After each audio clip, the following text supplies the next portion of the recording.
Hey, so I wasn't able to get the face recording and the screen recording to happen at the same time, but I honestly don't think it's a big deal because I just think it would have distracted from what I'm trying to say. My name is Adrian. I am doing my final presentation, which is my final assignment of my final quarter at Bellevue College for Jabril Hassan's Political Science 203 International Relations. I'm doing this presentation on the Iranian nuclear conflict, which centers around the failed Iran nuclear deal, and I'm going to be touching on these three subdivisions of international relations. Um, Ultimately, I'm going to focus on realism, which I think best describes the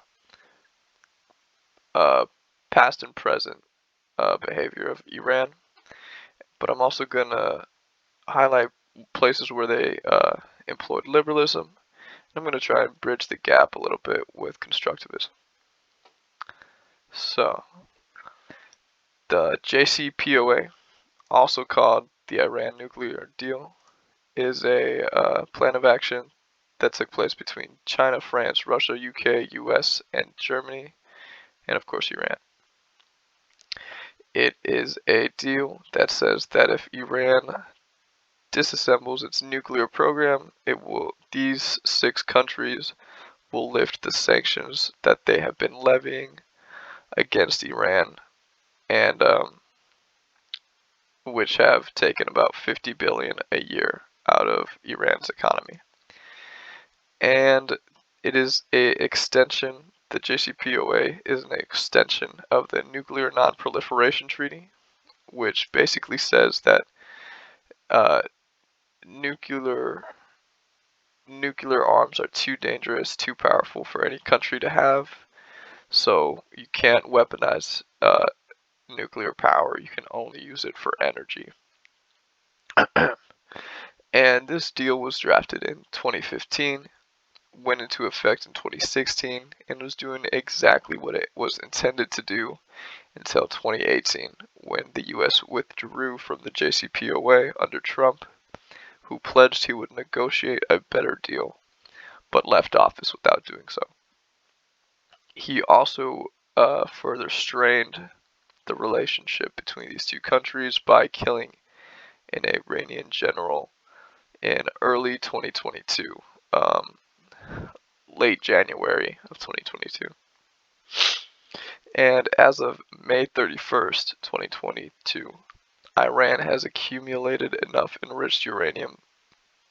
Excuse me, let me drink some water real quick.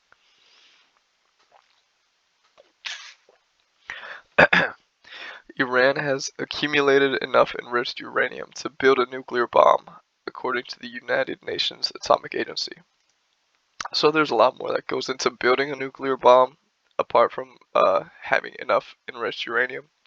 But it shows that their nuclear program is taking strides, and that we will soon be hearing a lot more about this if a new diplomatic solution is not put forth and accepted. Biden has talked about doing this, but nothing has come of it yet. So let's get into where these subdivisions of international relational theory can be seen. First off, we'll see liberalism, which Iran is clearly open to. They, followed the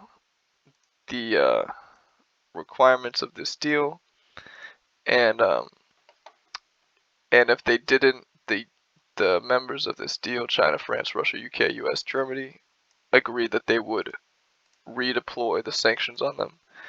But since Trump withdrew and redeployed them anyway before they even started to, violate the treaty by developing nukes again, they had nothing to lose, and ultimately went against the peaceful liberalist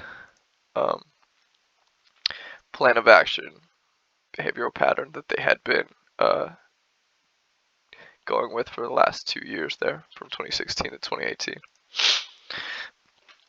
Which brings us into realism. A historical example within Iran that I haven't really touched on yet would be their first constitutional monarchy, before this one even, where a royal family ruled Iran from early 1700s till the early 1900s, which was overthrown for the Pahlavi dynasty, another royal family, which ruled until 1979, when the Iranian Revolution took place and a Islamic Republic took over. So there we see a realist approach and people just jockeying for power via violent coups. And once one person is in a position to topple a monarchy, and the unrest has built up enough amongst the people to mobilize that sort of action, it happens. No diplomacy. Next, there is Iran secretly building its arsenal against the world's wishes, which would be the Nuclear Non-Proliferation Treaty in 1970. From 1979 until mid 2015, when this plan of action was drafted, Iran was doing whatever, was taking whatever means possible to gain traction and influence and power on the world stage, particularly within the Middle East. And um, a little bit of liberalism and realism can be seen in their last and the most recent developments, which is Iran both building and conceding nuclear weapons within the last decade, whenever that made most sense. So prior to there being a diplomatic solution which would economically bolster them, they were building nuclear arms, right? And then once that didn't make sense because there was an alternative, a healthy alternative, they didn't. And then once that alternative went away again, they did. So a little bit of both there, which could be seen as that intersection, that gray area could be seen as constructivism. Another side point where constructivism and realism, but not really liberalism, can be seen would be in their proxy wars with other Middle Eastern countries. So the dominant force in the Middle East is Saudi Arabia, who they are ultimately trying to dominate culturally, economically, just geopolitically. They also have tensions with Pakistan, who is a Shia state, and they are trying to dominate religiously because they are Sunni. Iran is Sunni, and Pakistan Shia, obviously. Same with Iraq, who they got into a conflict already with immediately following this Iranian revolution. Iran and Iraq were in a 8-year war, which ultimately ended in a stalemate. Iraq is the western neighbor. This is not gonna. This is a map that doesn't show us what we want here, but over here is Iran, and here is oh, I'm sorry. This is Iran, and over here is Iraq, the western neighbor. Over here to the east is Pakistan. So you can see how they would butt heads. This Sunni dominated. Yeah, so here's Pakistan, here's Iraq, and here's Sunni culture, Shia. So that would be realism and constructivism in the sense that their historical and cultural values are leading them to employ violence to further their nation's interests.